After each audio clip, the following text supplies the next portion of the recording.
Hello my dear student, कैसे हैं आप सभी अच्छे होंगे। तो सबसे पहले आप यहाँ पे देखेंगे कि रीजनिंग हैशटैग 2023 के जितने भी आपके एग्ज़ाम आने वाले समय में हैं तो 2023 के, तो उसको टारगेट करते हुए प्रत्येक टॉपिक से 5-5 क्वेश्चंस मैंने लिया है। ठीक है, तो आज हम बात करेंगे अल्फ़ाबेटिकल सीरीज़ के जो आपके एग्जाम के लिए बहुत ही महत्वपूर्ण टॉपिक है और इनमें से 1 से 2 प्रश्न तो आपके एग्जाम में जरूर देखने को मिलता है। तो सीजीएल, एमटीएस, सीपीओ आपके तीनों एग्जाम नवंबर तक कंप्लीट कर लिए जाएंगे।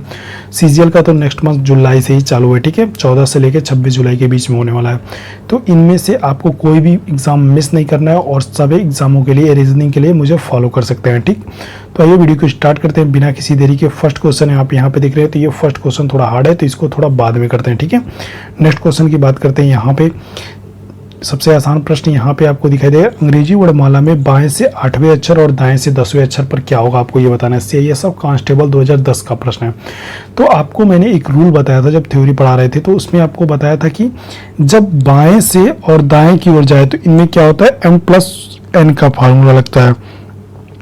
तो जब 8 + 10 जोड़ेंगे तो क्या हो जाएगा, 18।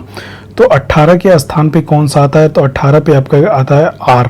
तो ऑप्शन नंबर क्या हो जाएगा, सी यहाँ पे सही हो जाएगा। आई होप आप समझ गए होगा। ठीक, ये फर्स्ट क्वेश्चन था। और नेक्स्ट क्वेश्चन की बात करेंगे, जैसे यहाँ पे वंडरफुल आपको दे दे, तो ये दिल्ली पुलिस का बहुत ही बेहतरीन प्रश्न है क्योंकि ये बार बार पूछा जाता है और ये कांस्टेबल 2008 में भी पूछा हुआ प्रश्न है।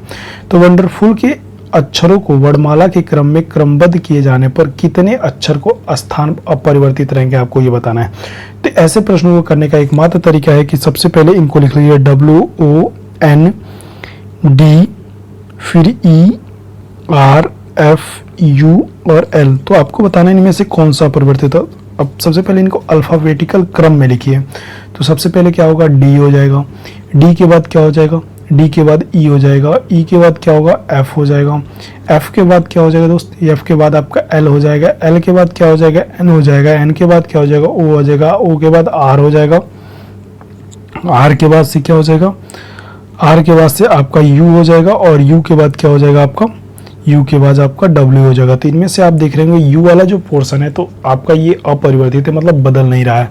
तो इसमें सिर्फ एक ऐसा अक्षर है जो आपका बदल नहीं रहा है, बाकी सब बदल रहे हैं। तो ऑप्शन नंबर क्या हो जाएगा, ए, बी आपका सही हो जाएगा। आई होप आप समझ गए होंगे। ठीक है, इसी तरह के आपके टाइप के प्रश्न पूछे जाते हैं जो गलती हो जाती है आपके तेजी में प्रश्न करने के चक्कर में। ठीक है, तो यहाँ पे आप एक और क्वेश्चन देखिएगा, जैसे अंग्रेजी वर्णमाला में बाएं से 18वें अक्षर और बाएं से 7वें अक्षर में क्या होगा।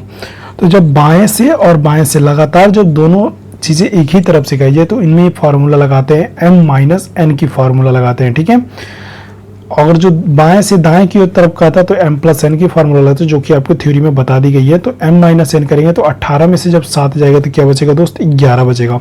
और 11 के स्थान पे क्या आता है, तो 11 के स्थान पे आप देखते होंगे कि यहाँ पे k आता है। ठीक है, तो ऑप्शन नंबर अल्फाबेटिकल सीरीज में 11 पे k आता है। तो ऑप्शन नंबर ए क्या हो जाएगा, यहाँ पे सही हो जाएगा। और नेक्स्ट क्वेश्चन की बात करेंगे, यहाँ पे जैसे आप यहाँ पे क्रिएशन देख रहे हैं, तो क्रिएशन में व्यंजन के पहले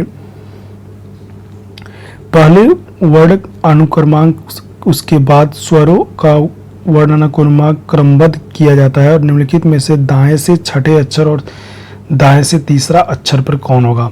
तो आपको दाएं से छठे अक्षर और दाएं से तीसरे अक्षर के बीच में मतलब बताना है कि कौन सा अक्षर आएगा। तो यहाँ पे जब आप इस प्रश्न को करेंगे तो सबसे पहले आप ये ध्यान रखिएगा, जब क्रिएशन को आप लिखेंगे तो आप अल्फाबेटिकल सीरीज में लिखेंगे। जो जैसे AEIOU आप पढ़े हैं ना, तो उसी नए व्यवस्था में जैसे प्रदत्त शब्द है यहाँ पे, तो इसको नए व्यवस्था में आपको स्वर और व्यंजन के रूप में इसको लिखना है। तो सबसे पहले व्यंजन को लिख लेते हैं। तो यहाँ पे C होगा, C के बाद क्या हो जाएगा, R हो जाएगा। R के बाद C के बाद तुरंत N हो जाएगा। N के बाद क्या हो जाएगा, R हो जाएगा। R के बाद T हो जाएगा, फिर से ए हो जाएगा, फिर से ई हो जाएगा, फिर आई हो जाएगा, फिर ओ हो जाएगा। तो इसको बढ़िया तरीके से लिख लेंगे। उसके बाद से इसमें आपको छठे अक्षर और बाएं से, तो 6-3 जब आप यहाँ पे करेंगे तो क्या हो जाएगा, 3। तो तीसरे अक्षर पे देखेंगे तो आपका ई आ रहा होगा। तो इस तरह से ऑप्शन नंबर ई कहाँ दिखाई दे रहा है, सी में।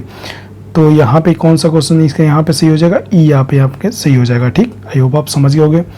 नेक्स्ट क्वेश्चन की बात करेंगे, यहाँ पे कम्युनिकेशन दिया है। तो कम्युनिकेशन में आपको बताना है, पहले सबसे पहले इस प्रश्न को पढ़िए। कम्युनिकेशन में पहले और दूसरे और तीसरे, चौथे और पांचवें, छठे इसी प्रकार अन्य अक्षरों को परस्पर बदल दिया जाता है तो अपने दाएं की गणना करने पे 10वां अक्षर कौन सा होगा, आपको ये बताना है। तो सबसे पहले आप कम्युनिकेशन को बहुत ही बेहतरीन तरीके से लिख लीजिए, ठीक है। तो जब आप इसको लिखेंगे और तो इस आप यहाँ पे देखेंगे सबसे पहले क्या आएगा, ओ आएगा, फिर सी आएगा, फिर से आप यहाँ पे देखेंगे कि क्या आएगा, एम आएगा, डबल एम है तो डबल एम आ जाएगा, फिर से एक और एम आएगा, उसके बाद से एन आएगा, फिर यू आएगा, फिर सी आएगा, आई आएगा, टी आएगा, फिर ए आएगा, ओ आएगा, आई एस एन आ जाएगा। तो मतलब इसको आप कम्युनिकेशन को पूरे तरीके से अच्छे से लिख लेंगे। और उसके बाद से इनमें से दाएं से आप देखेंगे कि 10वां अक्षर पे कौन सा है। तो दाएं से 10वें पे जब आप जाएंगे तो यहाँ पे दाएं से 10वें अक्षर पे जाएंगे, डबल एम के बाद आपके क्या था, यन था। तो आप यहाँ पे 10 अक्षर गिन के जाएंगे तो 10 अक्षर पे आपका एन आएगा। तो इस तरह से ऑप्शन नंबर बी क्या हो जाएगा, सही हो जाएगा। और यहाँ पे जो फर्स्ट नंबर क्वेश्चन हम लोगों ने छोड़ा था तो उसको आइए देखते हैं यहाँ पे कैसे करेंगे। तो सबसे पहले यहाँ पे फर्स्ट नंबर क्वेश्चन करेंगे और इसको जानेंगे कि क्या क्या इसमें दिया हुआ है। तो फर्स्ट नंबर क्वेश्चन कहाँ गया भाई, फर्स्ट नंबर क्वेश्चन हाँ यहाँ है। जैसे यहाँ पे मैथमेटिक्स दिया है तो मैथमेटिक्स के अक्षरों में ऐसे कितने युग्म हैं जिनमें से प्रत्येक के बीच उतने ही अक्षर हैं जितने उनके बीच के अंग्रेजी वर्णमाला के बीच में है। तो यहाँ पे आपको बताया गया है, जब मैंने पढ़ाया था तो आपकी युग्म का मतलब समझते हैं जोड़े को बनाना। तो जैसे यहाँ पे कितने जोड़े यहाँ पे बनेंगे, तो सबसे पहले आप यहाँ पे एम और टी को देख रहे होंगे तो एम और टी एक यहाँ पे एम ए टी एक जोड़ा, दो जोड़ा, दो यहाँ हो गया। और उसके बाद से आई और ई और आई को देखेंगे तो यहाँ पे एक जोड़ा ए बन गया। तो यहाँ पे ऑप्शन नंबर ऐसे कितने जोड़े बनाए जा सकते हैं, तो यहाँ पे ऐसे 2 जोड़े बनाए जा सकते हैं। तो इस तरह से इस क्वेश्चन का आंसर 2 हो जाएगा। आई होप आप समझ गए होंगे। और जो चैनल पर चैनल को सब्सक्राइब करिएगा और अपने दोस्तों के पास जरूर शेयर करिएगा। Thank you so much.